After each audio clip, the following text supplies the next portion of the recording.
बिस्मिल्लाहिर्रहमानिर्रहीम। अस्सलाम वालेकुम। मैं हूं मलिक शाहज़ेब बाबर। हरम के पास होटल के अंदर हम जिनसी परस्ती पर उकसाने वाला ये अरब, ये बद्दू, ये कायनात का शायद मैं कहूं कि खबीस तरीन और जलील तरीन मर्द तो गलत ना होगा, जो हरम शरीफ के इतने पास एक शख्स को देख के उसे ऐसी बुराई की दावत दे रहा है कि अल्लाह रब्बुल इज्जत ने पिछली कौमों के ऊपर ना सिर्फ लानत बरसाई बल्कि आसमानों से अजाब बरसाए उन लोगों के ऊपर जो ऐसे हराम काम और ऐसे मकरूह फेल के मुर्तकिब थे।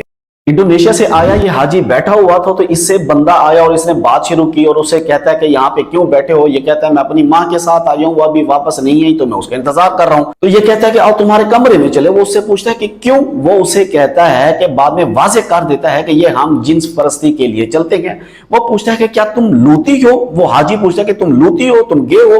तो वो अरब कहता है कि हाँ। तो वो हाजी उसे बड़े शाइस्तगी से कहता है कि आप चले जाओ और उसे बाद में अस्सलाम वालेकुम भी कहता है। ये दरअसल लोगों की तरबियत है इंडोनेशिया वालों की। वो बुरे से बुरे मौके के ऊपर भी इखलाक का दामन हाथ से नहीं छोड़ते।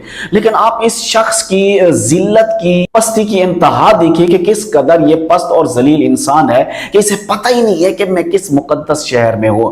उसने इसकी वीडियो नहीं बनाई, जाते हुए पीछे से रिकॉर्ड किया ताकि वो इसको महफूज कर सके कि ये कौन बंदा किस तरह का नजर आता है। ये वाकया हरमैन के अंदर देखने को मिलते हैं और वहां पे जो इस तरह के जो लोग होते हैं ना, उनके जहन पे एक ही चीज सवार होती है, ये कायनात के जलील तरीन लोग जिन्हें हरमैन शरीफैन का इतना भी तकद्दुस नहीं है। ये तो अरब था, मैं इसको डेफिनेटली कहता हूं कि ये सऊदी था। और ये सिर्फ एक कहानी नहीं है, इस तरह की कई कहानियां भरी पड़ी हैं। जो वहां पर काम करने वाले लोग हैं ना, उनसे जरा पूछिए कि वहां पर जब आप लोग मिशवार पे जाते हैं, किराए पे गाड़ी पे किसी बद्दू के साथ जाते हैं, तो आपके साथ क्या क्या सीन होते हैं। ये बहुत सारी इस तरह की कहानियां भरी पड़ी हैं। दुआ करता हूं अल्लाह तबारक व तआला तमाम मुसलमानों को अपनी हिफ्ज़ व अमान में रखे। मुझे दीजिए इजाजत। अल्लाह हाफिज।